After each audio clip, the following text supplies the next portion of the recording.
На завершение выпуска «Работа и в жару, и в холод». Эти слова идеально подходят устьянским сотрудникам ГИБДД. Полицейские каждый день на посту. Безопасность дорожного движения и профилактика – это главные направления их работы. С подробностями Туяра Семенова.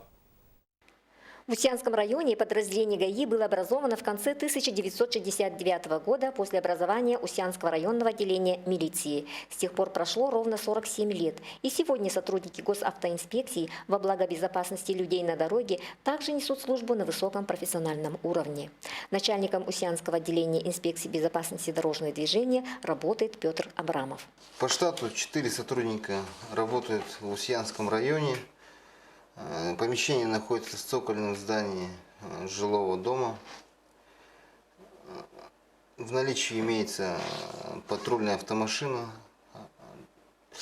Также у нас имеются специальные технические средства, как измеритель скорости, алкотестеры. В Устьянском районе и за ее пределами майора полиции и сотрудника ГИБДД Оксану Матренович знают все. Зная ее строгость и требовательность на посту, водители стараются не нарушать правил дорожного движения.